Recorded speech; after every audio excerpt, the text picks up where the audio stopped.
Mr. Depp, I'd like to now turn to your relationship with Miss Heard. Can you please tell the jury how you met Miss Heard?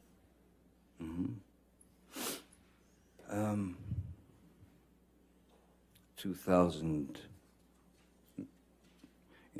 in around 2008, Hunter Thompson and I were going through some of his manuscripts of his books that have been published, and then I found this manuscript in one of his boxes, and it was called the Rum-Diary, and I had heard about it, and I knew it was what they called his long-lost novel, in fact, the only novel he ever wrote.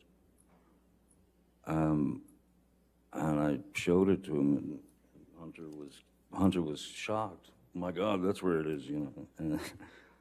And so he said, read me some. So I started reading this to him, and he said, this is a movie, you know. We must produce this together. And, you know, he got all excited about the idea of doing that. So we went right into it, and we started to set up meetings to get money, financing to develop the project. And we finally ended up getting the money to develop the project and to make the film. Hunter, from his own dilemmas in his life, committed suicide,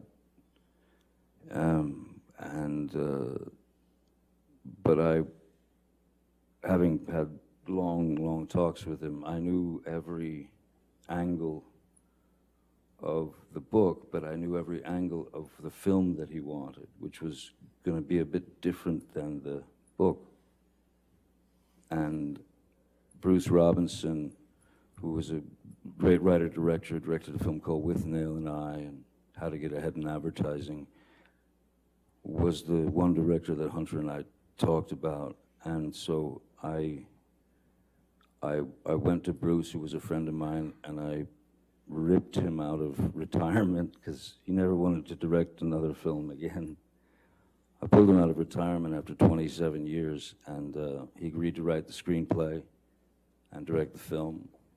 And we proceeded. During the auditioning process, Bruce was, before that, Hunter had very specific ideas of what these characters should be. Bruce had been auditioning girls or women for the role of Chenault in the film, and there were this sort of starlets that were up and coming, or there were some that were well known and things of that nature.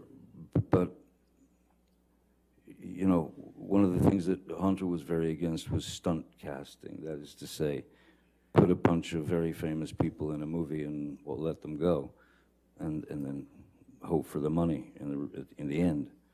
So Bruce had asked me. He said he had been auditioning this one particular actress named Amber Heard.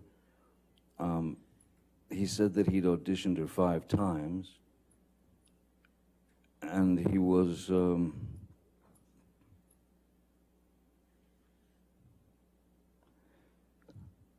he wasn't sure about her capabilities as an actress with regard to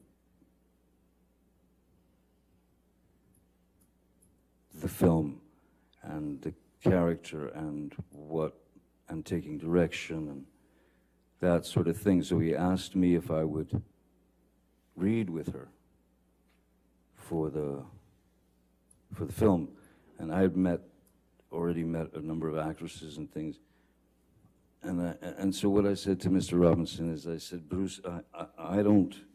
If you've auditioned her 5 times, you've seen the best and the worst, I suppose.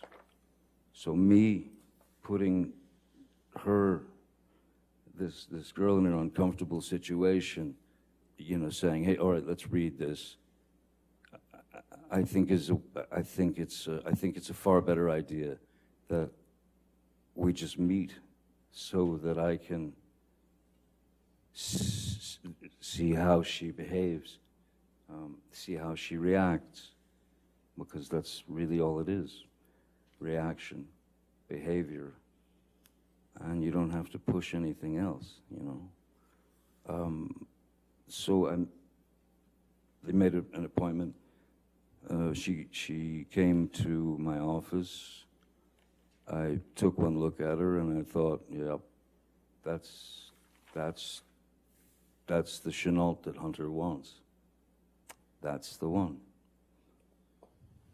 I thought, yeah, she could definitely kill me.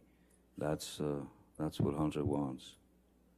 And so we spoke, and she was sweet as pie, pleasant, again, you know, intelligent, literate, very good taste.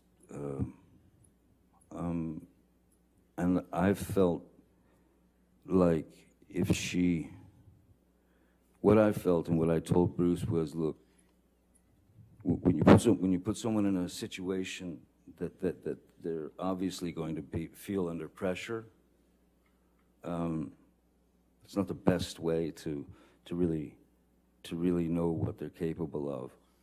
And I made suggestions such as, and which I ended up making to Ms. Heard. I made suggestions of films that might give her some insight into what we were looking for in terms of the film, which is to say, I gave her films like To Have and Have Not, and things of that nature, because I wanted to. There was something very important that I felt she needed to know about stillness, as opposed to, you know, going broad or